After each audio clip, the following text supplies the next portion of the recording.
Did you know that Game Pass or Pass is brought to you for free because of Spotify for podcasters? It's a totally free platform, and you can make a podcast today for free. Spotify for podcasters lets you record and edit podcasts right from your phone or computer. So no matter what your setup is like, you can start creating today. Then you can distribute your podcast to Spotify and everywhere else that podcasts are heard. And if you think about taking your podcast to the next level with a video podcast, Spotify can help you too. With Spotify for podcasters, you can also earn money in a variety of ways that includes ads and podcast subscriptions. So what are you waiting for? Download the Spotify for Podcasters app or go to spotify.com/podcast to get started right now.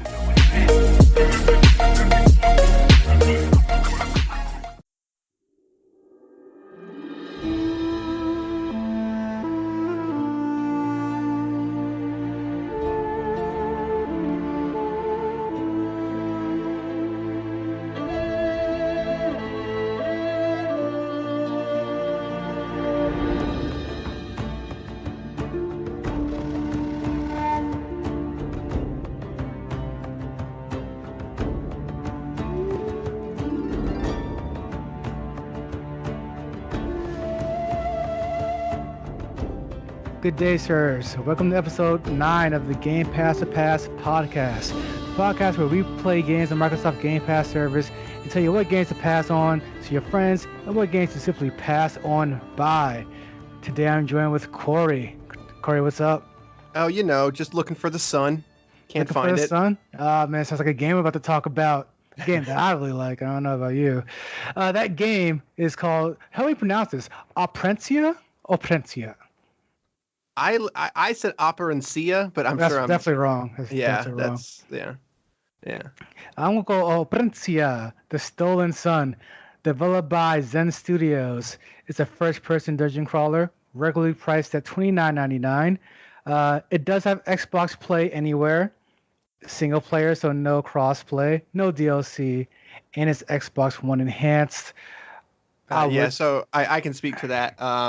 It's got two modes. It's got a resolution mode and a frame rate mode, where the resolution mode obviously pushes resolution and then the frame rate is at 60. But I will say, switching between the two, I could not see a difference in the actual resolution. So I'm going to guess that it's not a huge difference in terms of actual resolution. So, but I mean, then again, the game doesn't exactly... It doesn't look great. I mean, it's right. not... It doesn't look bad, but it's not graphics heavy. Right, yeah. It's not pushing, Gears 5 levels of quality here. But yeah. So during our chat before this episode, you mentioned how it's been a while since you played an RPG, like a legitimate RPG. It's kind of throwing you off. How about you take the lead on your thoughts on this game so far? So, all right. Going into this, we definitely, like, when we read the, what do you want to call it? The synopsis. Yeah. Like the description, according to the Xbox app. They say it's an homage to classic first person dungeon crawlers. And so it's definitely like Eye of the Beholder style, but maybe it's just because I don't have a Super Nintendo controller in my hand or something, but it definitely feels old. By design, I guess. Maybe. I don't, but it's, to me, like, it's a little, it's almost too deliberately designed that way. Like you can take some caveats, I feel like. So it's hard to talk about this without like jumping like right into it, but that's also kind of the other issue I have with the game. The game does not stop. It's just like, you start playing that game, it's like, okay, by the way, here's 3 characters here. They're completely spec'd out. They've got like 12 different attacks. Go. And I was like, wait, hang on, wait. Right, exactly. So the game definitely starts. It does the tutorial, the quote unquote tutorial way of basically dropping you with 3 characters that you won't play with long term. So right. They're kind of spec'd out, and it's like, here's how you play the game, here's how you move around, here's how you do X, Y, and Z, and then it jump cuts to a different time, different place with different characters, and you have to build from scratch. Right. And to me, yeah, I guess what I just wanted was a more just, if you're gonna do that, just give me one character, so that way I can like get a grips, because every character plays differently, and I'm not exaggerating when I believe there's like 9 different attacks that each character can do. So when you've got 2 characters right off the bat, yeah, it was a lot. Like, it was a lot to take in, and maybe I just wasn't ready for it, or maybe I just wasn't in the right mindset. But right away, I just felt ready. Yeah, basically, I was just kind of completely overwhelmed. But once I got past that, I started to enjoy it more. But I didn't. Maybe we read the description here, and I just didn't recall any of it. But I definitely jumped into this game just blindfolded. I had no idea what the fuck it was. And the first very, very off-putting thing was movement. Yeah. It took me, I want to say, just way too long mentally to figure out, like, oh, everything's on a grid-based thing, just like Dungeons and Dragons, essentially. Like, everything's grid-based, and that's how you move around. It's like if you play Gears of War, and you can only move one grid at a time. Like, right, one block almost. Yeah, so it's like super grid based. So you just can't. So even though it's first person, you can't move around like a first person shooter per se. You're still locked in this grid. So that was the very first off putting thing. And as soon as I got around that, as soon as that clicked, I'm like, I've kind of felt at home with my nostalgia, because me personally, I love the old school dungeon crawlers, where it's just kind of first person, monsters pop up in front of you. It's very much Dragon Quest style battle system. Yeah, and I don't know. So, like, I go back and forth. Like, I understand it's an homage, but to, like, deliberately cripple, to me, I feel like if you're going to make that much of an homage, make me use the D-pad. Like, don't even let me use the control stick, because when I'm trying to use the joystick, and it feels off. Like, it does. Yeah. So, and I couldn't quite get used to it. Like, even though when I understand it, it sort of breaks your brain kind of thing. So to me, like, I get it's an homage, but to me, it's almost deliberately, maybe it's just not for me kind of thing. But I mean, I'm with you though. Like, I played a lot of Eye of the Beholder and the old school Dungeons and Dragons and stuff. So, and even like Daggerfall, I've played those games and I enjoyed them. The one thing I will say is, and it's been a while since I played Eye of the Beholder, obviously, but I will say I actually probably enjoyed the puzzle aspect of it more than the actual kind of combat. The puzzles are very, what's the word? Like, they're not too difficult, but they definitely require you to understand the level design, as well as sort of understand remember what you've seen and pay attention to your surroundings. Like, you can't just kind of, it's not like an Uncharted puzzle to where you walk into a room and it's like everything you need for this puzzle is right here. You definitely have to sort of, you have to pay attention, which is refreshing, because a lot of games don't do that anymore. So. Yeah, like, the game doesn't really hold your hand in that regard. And if you turn them, the difficulty settings are very customizable, in the sense that you could say whether or not you want to have permakill on, or whether or not you want to have the map on, or visible or not. Like, I personally turn the map off after the tutorial part of it, just so I can get lost more in the game, because for me, that's part of the gameplay in these games, is because what I like about this game so much is how they really lean into that old school game design, where you're supposed to get lost, you're supposed to stop and think. Like, even though it's an RPG with a battle system, it's not a lot of battles you get into. Like, you go long stretches without fighting anything, and it's really just more about familiarizing yourself with the new dungeon, the new castle, the new underwater city, these new areas, and just trying to find your way throughout all these places and get through all these different puzzles. And like you said, the puzzles, what I like about it again, is like it really kind of is an homage to basically a time where you have to kind of remember where you're going, remember where things are. One of the things I really like about the game is the potion system. Like, it's not in a sense where you just discover new potions. You get recipes, and the recipes you have to figure out through riddle. So you find so you basically find like a magical piece of paper.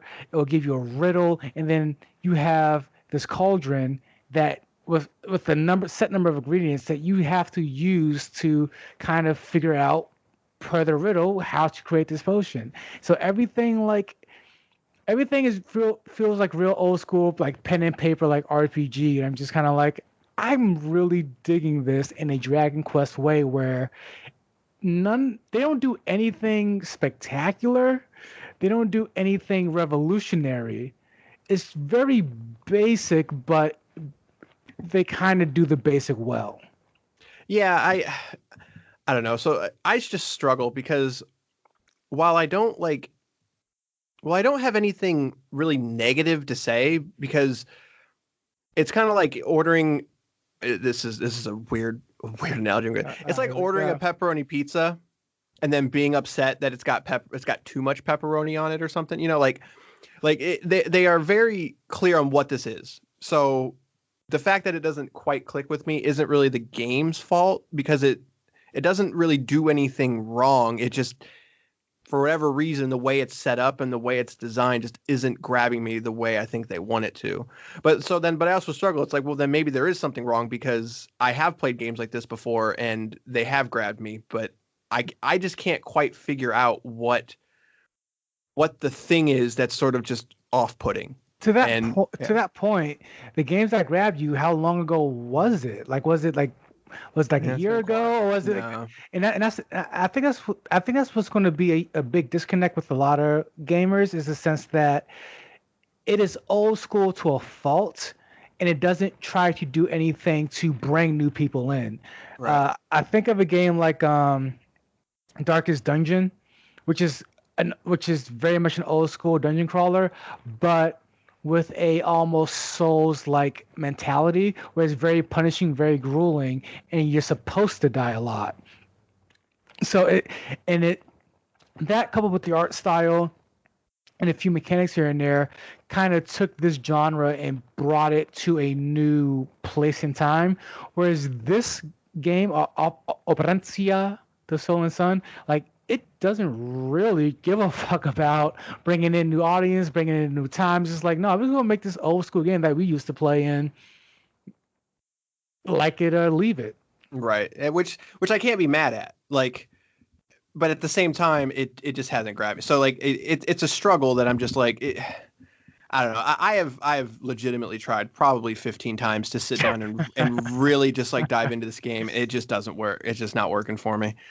So like, you probably have way more time in it than I do. I probably only have like 3 hours max in it. So my exposure to like the story and even some of the locations and stuff is probably not nearly as See, I'm like 8 educated hours as yours. Yeah. I'm a big fan of the characters and the way you meet the characters, because I'm a big fan of the story as well, and it's simply because it sounds weird, because on one hand you might hear me complaining about this, and on this hand I'm not.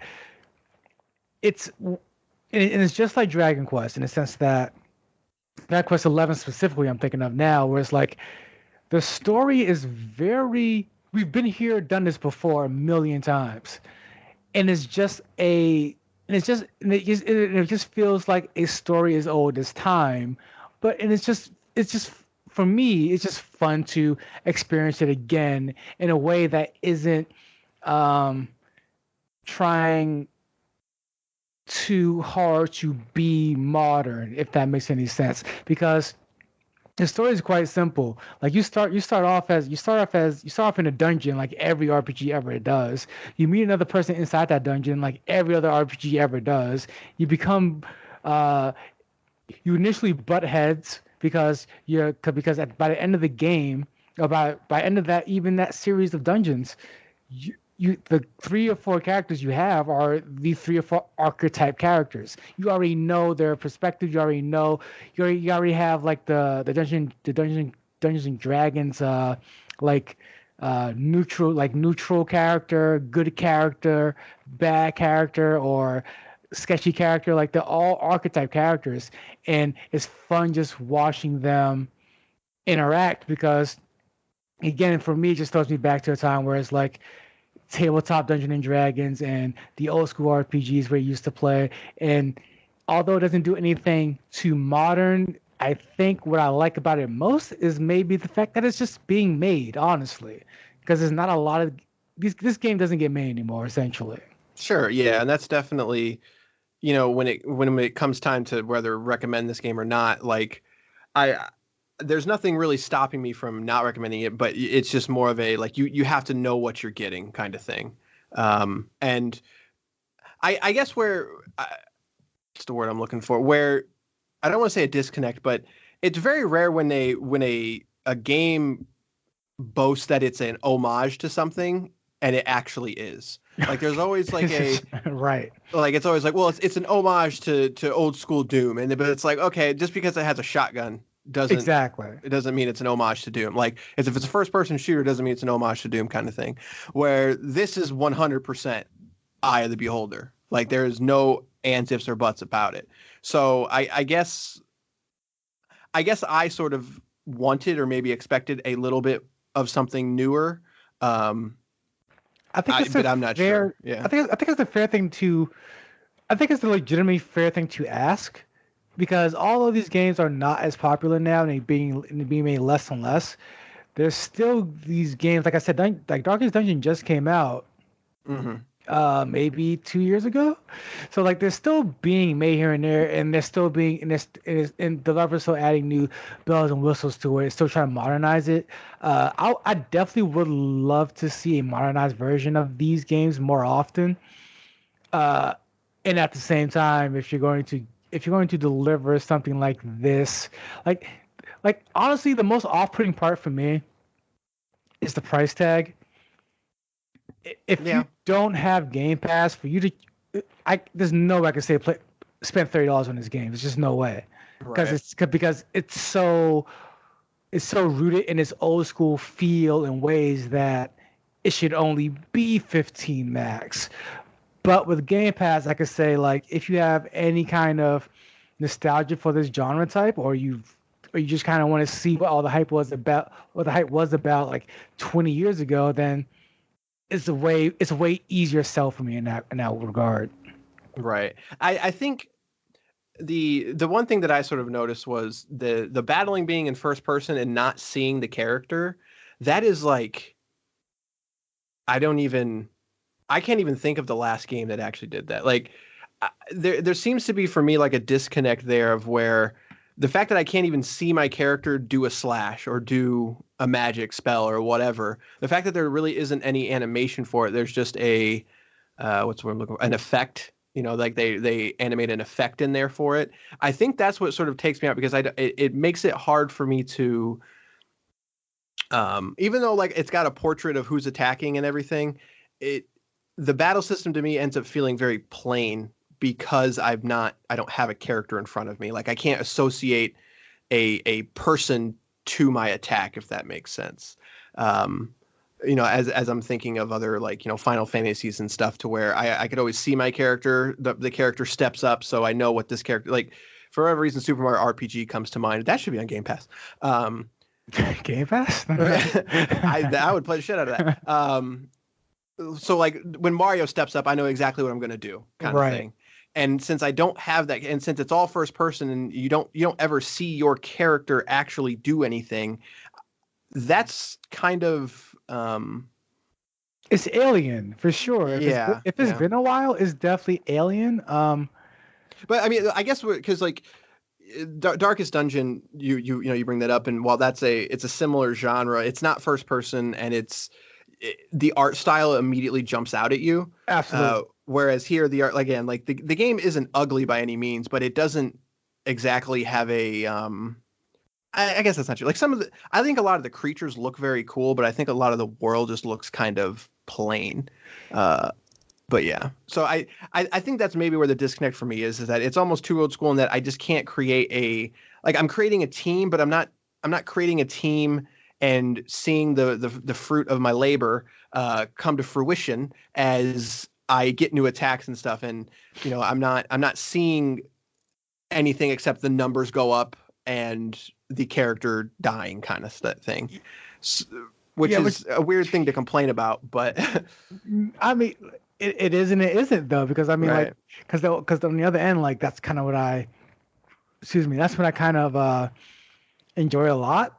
Other seeing the numbers go up because it's so rooted in its gameplay style that upping your agility 3 or 4 points drastically changes like battles going forward. Oh, for sure, yeah. Every point matters. Yeah. Yeah, so it's like you don't get a whole lot of points. So it's like watch the numbers go up. Like for my rogue, I'm building a pretty much all agility. Like I'm just leaning so heavily in agility is crazy, and I just want to get to a point where he cannot be hit anymore, like by physical attacks. And it's like with these games, like you can kind of do that. Like you can kind of break your character in a way. Like I remember you asking me like, is there like any kind of character building in this game? Yeah, I feel like I just missed it, or maybe I'm expecting something else, but I think it's the expectation because it's there, but just not in a way that we normally would see it. Because for me, I'm just having a good time, just kind of like, all right, I leveled up and I get to turn my mage to a fucking glass cannon. Like a few hits he will go down, but his lightning attacks will just decimate anything he comes across. Right.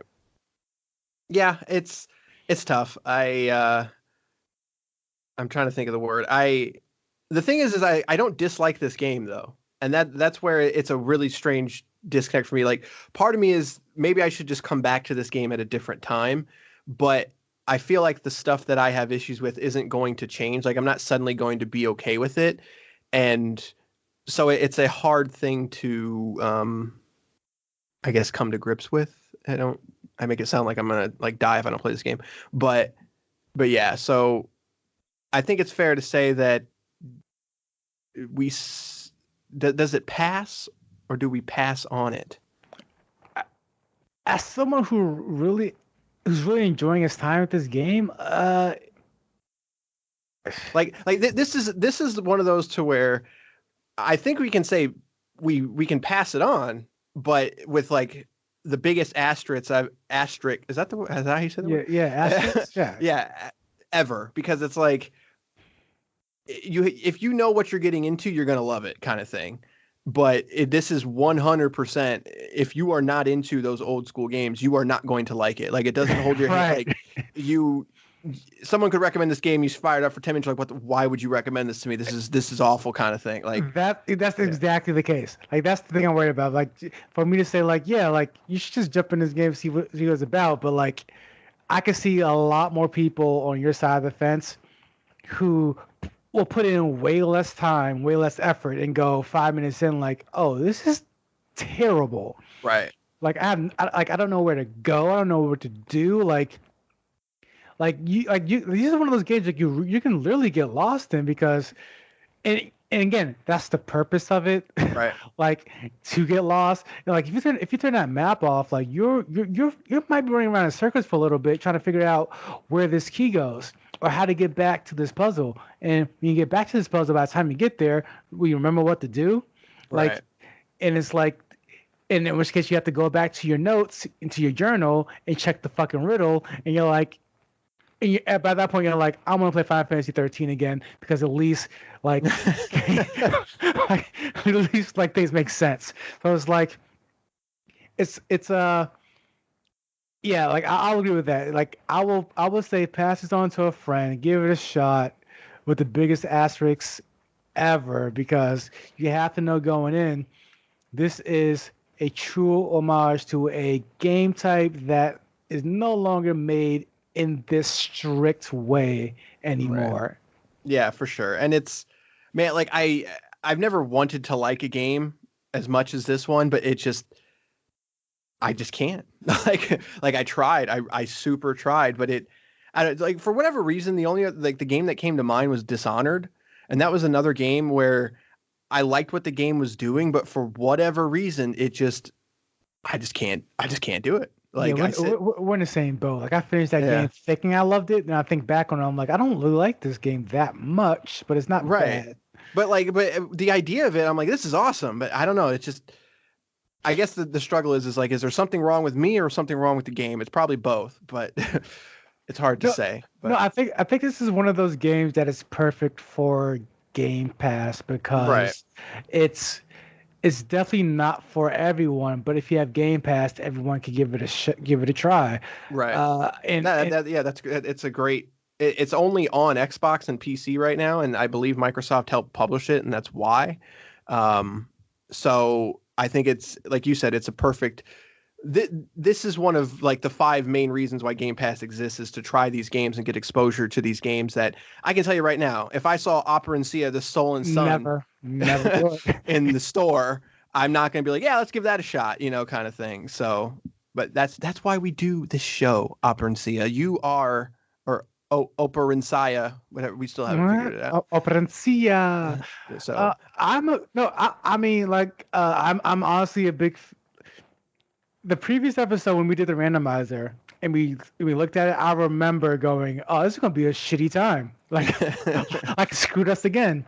But I'm happy to be on the other side of the fence after playing it because I'm looking forward to finishing this game because I want to see who stole the sun, and it's gonna be very Scooby Doo in the sense that it was a groundskeeper all along, and we knew about it. Like it's not coming out of left field. This is going to be delivered to us in a very romanticized, old school way. Yeah, you'll have to let me know how it is because I will not see the end of this game, unfortunately. But no ill wishes on it though. So I think it's safe to say that we're going to say you can pass this one on, but know what you're getting into. So absolutely. So now comes the part of the show that we have to decide. Okay, so there are 2 games debuting on Game Pass at the end of October. One is on the 25th, which is The Outer Worlds, which is the game from, why am I blanking on the name of that studio? They did the South Park game. From Software. No. Oh, my Lanta. Microsoft just bought them. What is the name of that studio? Rare Studios. No, they didn't just buy Rare, I don't think. What is the name of that Ninja studio? Theory. Oh, my Lanta. I'm going to Google this. What is Obsidian? Doi. Okay. Obsidian is the name. So that game looks very interesting. I want to play that. And judging by our numbers, you people want to hear us talk about new games that are coming out. So it's safe to say when that game comes out on the 25th, which is next Friday, we're going to be hopping into that game. But on October 29th, there is another game debuting on Game Pass, which is After Party. Which is the game from the Oxenfree developers, and I also very much want to play that game. So we're going to be knee deep in some Vidya games, and those episodes will probably be closer than they normally are. So the question is what do we do until then? Because I don't think we can. So we have hopped into Killer Instinct, but the question is are we going to hop into it enough to do an episode by next week? I'm going to. It's a tough one because on the one hand it's a fighting game, so it's like you play I guess you could play the first hour or so and get it, but right. But a lot of fighting games, and I think Killer Instinct might be one of them. I'm not sure. I'm not sure yet. But it may have a second gear in it, where it's like, we might want to wait and hold off on that. I see that's where I'm at. I think. Because you've now been exposed to the systems and you picked it up fairly quickly, but I think it's time for you to pick a main. I think it's time for you to main somebody, so that way when we get some verses going, like we're combo breaking every other combo here, and then you because Killer Instinct shines when the mind games are at its best or at its strongest. And we haven't quite figured each other out yet. So like we have a combo breaker every now and then, and we're sort of getting back in the groove. But it's when those people can hit those godlike combos every time, that's when that game gets really interesting. I don't think we're going to be able to get there within a week. I agree. So the only thing I can think of is choosing a game that we know is short. But the question is what game is that? The only game that comes to mind for me is Downwell. That's a game that I have wanted to play. It's from Devolver Digital. It's definitely a indie game, and it's made to run on a toaster kind of thing.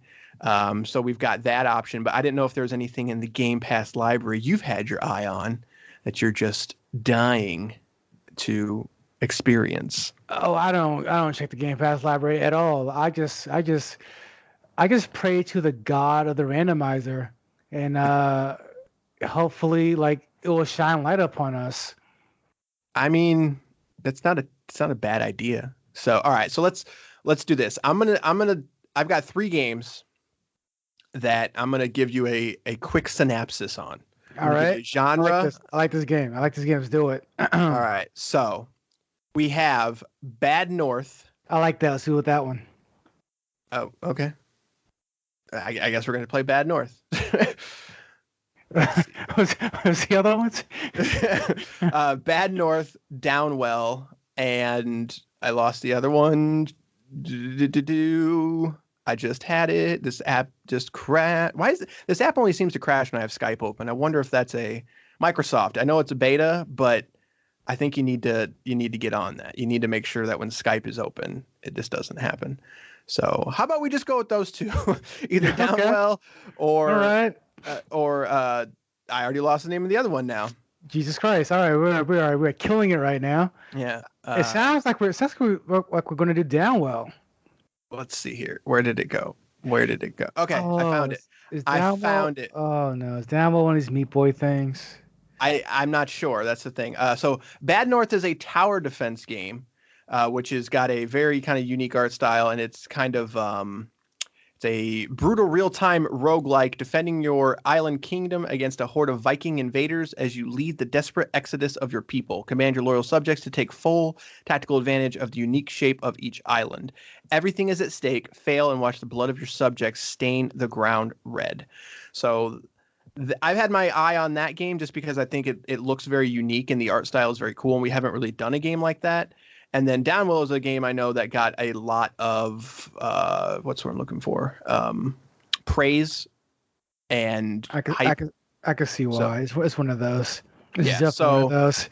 So okay, the question is, do you pick or do we flip a coin? I want to pick again. I'm going to tell you why I want to pick this game. Right. I want to pick the tower defense game. All right. Because per this episode, there are plenty of genres out there that going into it you may not like, and then there may be a game that changes your opinion on that. I've never liked tower defense games. What? I've even hated when they put tower defense mini games inside my other games. Like, I do not do tower defense. I'm just not a fan on any single level. Even I think Pixel Junk made a tower defense game. They definitely did. And I love me some Pixel Junk. Like, Pixel Junk, anything I'm down for. But that tower defense game could go blow ass. I want to play this one to see if maybe I will come out on the other side of the fence again. What's interesting about that is I reviewed 2 games back in the day, and there's still some of my all-time favorite games were Defense Grid. So maybe we'll have to go into those. Defense Grid 2 is, in my opinion... Oh, is that on Steam? Yeah, it's on Steam. Yeah, I think you might have played it already, because I think I played that, and yeah. I think wait a minute, I think I may like that. Man, I have to. So you just lied to all of us. I think I might. Defense Grid. That's like a first-person action thing. No, it's not. No, you must be thinking of a different game. So, anyways, because I believe Defense Grid was on Game Pass at one point. So I'm just curious. I'm gonna look it up. We're not gonna do that. So no, it's not anymore. So, so we're gonna be playing Bad North Jotun Edition. I don't know what that means. So that'll be the next game. But before we close out this episode, I'm going to do a little housekeeping. If you are listening to this on any of your podcast services, why don't you give us a like? Give us a rating. We really appreciate it. But we also have a new email address set up. So if you are listening to this and you want to recommend a game, or if you have played a game that we've recommended and you want to kill us because you hated it, gpopfans@gmail.com. That's gpopfans@gmail.com. And I know Basher's upset because he doesn't like the G-pop acronym. But. Oh man, I'm just not I think of like there's like a rapper called G Pop or something like it. Well, we're gonna get sued then. Yeah. Hopefully. Well, he should have took gpopfans at Gmail because I got to it first. So Listen, all news is good news. If we get sued, we're in the news. I'm okay true. with that. That's true. Our numbers will skyrocket. So, and I'm sorry if you're on Spotify. I don't know why Basher hates you, but he does. No one listens to podcast on Spotify. What kind of fucking animals? I legitimately didn't know that was a thing until we started this. No one does. They're animals. They're not like us. Not you and me. They're bottom feeders. Wow, that's harsh. Also, Pocket Casts. I had never heard of that either, and that seems to be where a lot of people are finding us as well.